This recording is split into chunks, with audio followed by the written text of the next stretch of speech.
Okay, we're proving an identity. So we need to either start with the left-hand side and end with the right-hand side, ideally, or start with the right-hand side and end with the left-hand side. Now, on this particular occasion, I'd definitely choose to start with the right-hand side, because the left-hand side is simple, and there are lots of ways to make something simple more complicated. But when something's complicated, there aren't necessarily so many ways of making it simpler. Plus, this cot squared x in the right-hand side, I've memorized the identity that cot squared a is linked to other stuff. It's cot squared a plus 1 equals cosec squared a is the one that you need to have committed to memory. So if I apply that to this, oh look, I've got other cosec x's going on. So let's just continue and make cot squared, well, we might as well call it x, the subject of this. So cosec squared x minus 1. So if I sub that into this, I'm going to start. So I need to explain what I'm doing. I'm starting with the right-hand side.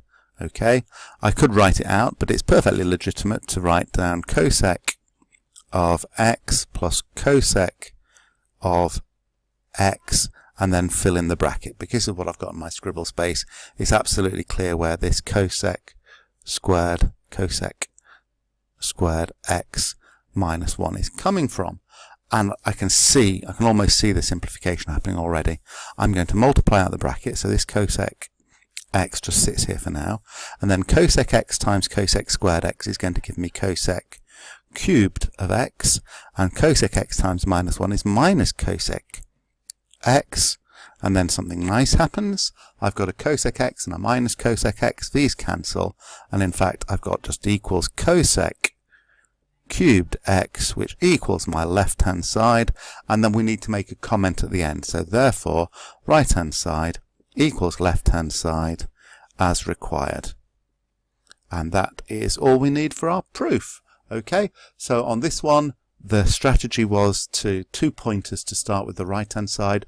One is I recognized there was a squared trig function that I could do something with.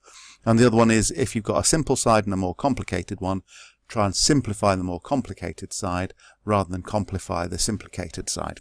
Okay? And always finish by commenting that you have completed your proof.